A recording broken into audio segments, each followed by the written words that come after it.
Hello students, today we'll see the last and final part of Unit 3 History, that is Early Tamil Society and Culture. So far we have completed up to Cheras, Cholas, Pandyas and also the Velis. Today we'll start with economy. So what is economy? So economy is somewhat related with the occupation, right? And also the occupation in ancient period had a connect with the Thinai concept, that is the five landscapes. So people do these type of work according to the places they lived, that is according to the five landscapes. So they know about agriculture, pastoralism, trade and money exchange, hunting, gathering, fishing. So these type of works on the basis of the landscapes in which they lived. So according to their Kurunchi, Mullai, Marudam, Neidal and Pali. So according to the landscape they have do some occupation work. Agriculture production. So agriculture is one of the main and necessary thing, right? So people in olden days, they know how to grow the crops like paddy, sugarcane and millets. So they do these process in both the wet and the dry land. So both wet and dry land farming were practiced in olden days. And also in the varieties of rice. So few varieties of rice are there. They are Sennal, that is red rice, Vennal, that is white rice, and Ivanal, that is a type of rice. And these type of rice are mentioned in the Sangam literature. These rice grains are found in the burial urns at excavations in Adichanallur and Porunthal. People in the forest adopted Punam or shifting cultivation. So people in the forest areas, they'll do the agriculture process which is called as shifting cultivation. So they'll adopt a piece of land and they'll cut down and clear all the trees in the particular land and they'll start the agriculture process. So after 2 or 3 years, when the fertility of the soil decreases, they'll move to some other place to do the agriculture process again. They'll start the process again. So this is called shifting cultivation. So see here, these are the images of different types of pottery which they have found in the Porunthal excavation. So these pottery with the rice grains are found in the Porunthal excavation. Industries and crafts of the Sangam age. The craft production and craft specialization. So these are all the important aspects of urbanization. What do you mean by urbanization? So people move from the rural areas to the urban areas. No, so that is called as urbanization. So for that, for the urbanization process, craft production and the craft specialization, these two are the important aspects. So in the Sangam age people, there are professional groups are there to produce various products. Commodities means products. So these type of production of products is called industries. Okay. So now we came to know about the industry and the crafts of the Sangam age. Pottery. Pottery work was also practiced in the Sangam age. So the people, they used pottery which is produced by Kalam Saiko. So Kalam Saiko is a type of potterers who make the pottery. So Kalam Saiko is a name of a potterers who make the pottery. Okay. So people use the pottery which is produced by them for their daily activities.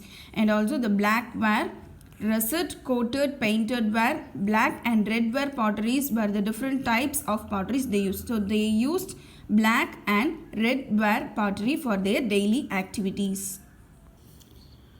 So see the image. So in this image, if you watch clearly, you can notice some wavy line in this image, some wavy line in this pottery. So this is a rust coated and painted pottery with a wavy line decoration. So wavy line is a decoration which is used for pottery in olden days.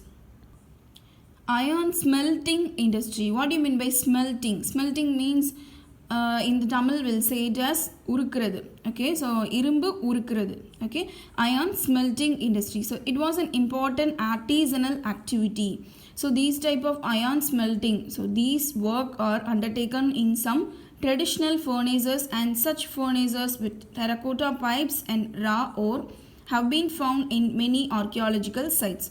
So these type of furnaces which is used for iron melting is found in some archaeological sites. So through this we came to know about the iron smelting industry of the ancient people. And this iron smelting is found in Kodumanal and Guttur. And also Sangam literature, it speaks about the blacksmith and their activities. So see here, these are all the iron swords which is found from Puducherry. So they'll make the iron ore and they'll smelt it and they'll make these type of swords, daggers and spears. Stone ornaments. So in the Sangam age people, they wore different variety of ornaments which is made up of different stones. So the poor people, they wore the ornaments which is made up of clay, terracotta and iron.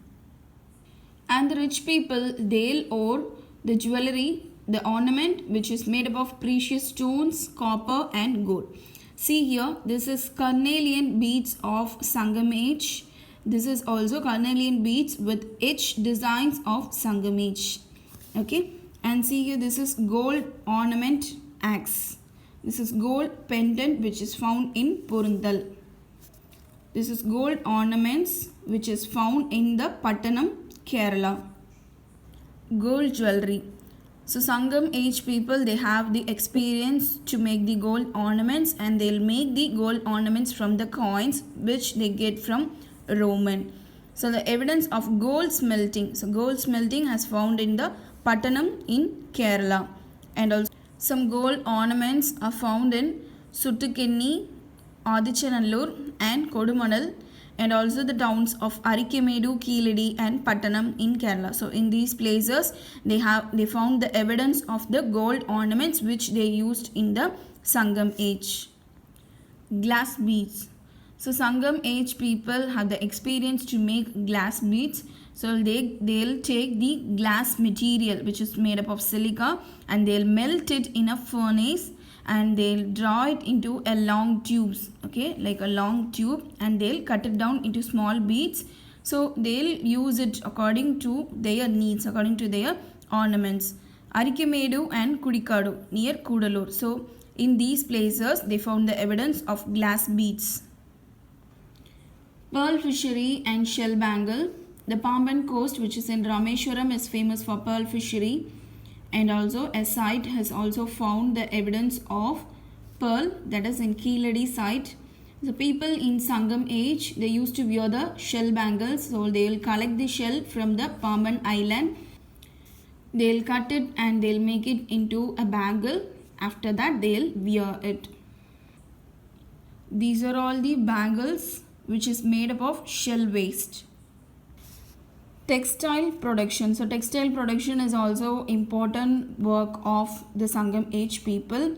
So there is an evidence of the spindle holes which is found at Kodumanal site. So spindle holes means it is used for making thread from cotton. See here, this is a spindle hole which is found in Pattanam, Kerala, and this is the textile, a piece of cloth and a spindle hole which is found from the Kodumanal site. Exchange, trade, merchants and trade routes. So the people, they live in 5 landscapes known, that is Kurunji, Mullai, Marudam, Neidal, Palai.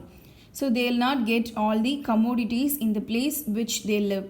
So what they'll do, they'll exchange the products. So the people who are living in the hill region, that is in the Kurunji areas, so they'll not have fish and salt.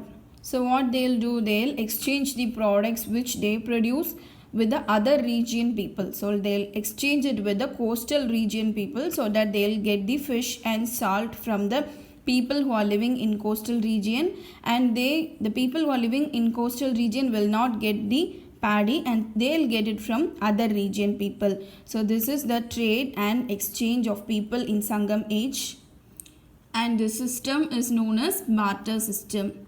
So traders. So the terms Vanigan and Nigama. So these terms appear in the Tamil Brahmi inscription, and different types of merchants are there. So they are gold merchants, cloth merchant, salt merchant. So the salt merchant is called as Umanas.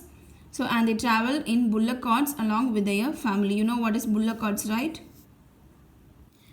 Means of transport. So inland they'll transport the goods by using the bullock carts, and also in sea they'll transport the goods by using some sea going vessels. They are Kalam, Pari, Odam, Toni, Teppam and Navai. So these also mentioned in the Tamil literature. So now we are having ships, no? So in olden days they'll make use of these type of sea going vessels to transport the goods. Barter and coin. So we know what is barter system, right? So they'll exchange the product which they produce with the other region people. So that is called barter system. And also they'll give a handful of rice for them. For that, instead of that, they'll get the equal amount of rice for that. And also the coins, we have learned about the coins of Cheras, Cholas, Pandyas and also the Punchmark coins, right? Tamilagam and overseas interaction.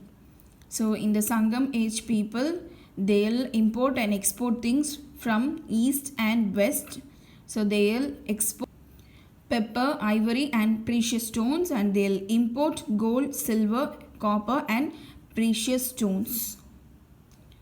The Greek, the Romans and the West Asian people, they are called as Yavana.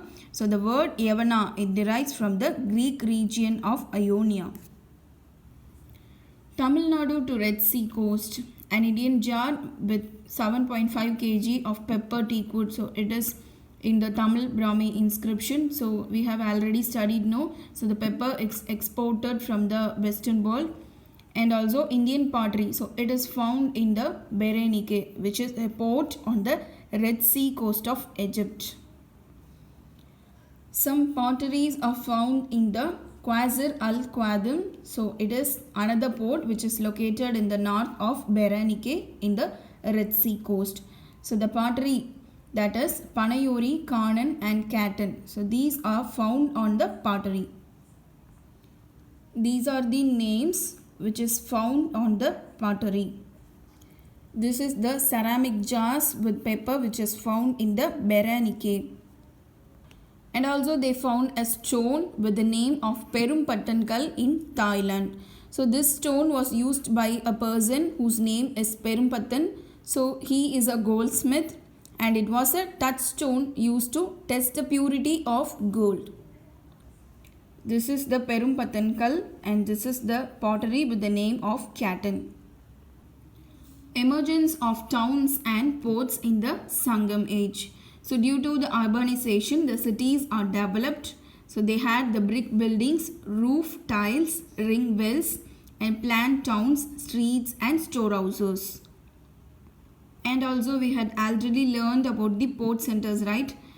Port centers of Cheras, Cholas and Pandyas. So see here Arikemedu, Kaviripumpattinam, Alagankulam and Korkai. So these are all the port centers which is found in Kerala. Sangam age people, they'll export and import things with the other region people and they'll make use of the bronze vessels, beads, shell bangles, glass beads and pottery with the name of the people, and the name is written in the Tamil Brahmi script. Faith and belief. So the Sangam age people, they'll worship their ancestors. Ancestors means the Munnorgal. Okay, they'll worship the ancestors and also the heroes who died in the wars and also the worship of several deities. So Tolkappiyam tells about the worship of the 5 landscape peoples, that is Kurunji, Mullai, Marudam, Neithal and Palai. So according to their landscapes, according to the region where they live, they worship the god Murugan, Thirumal, Indiran, Varunan and Kottravai. So they worship the natural forces, dead heroes and their ancestors. So through the Tamil Brahmi inscription which is found in the caves, we came to know about the Jainism and Buddhism. So that is also present in the Sangam age. Culture of arts. So the performance of ritual dance, so which is called as Veriyatal, that is Veriyatam, and it is also referred in the Sangam literature. And they'll know how to dance and how to play the music instruments. And the food culture of Sangam age people is also mentioned in literature.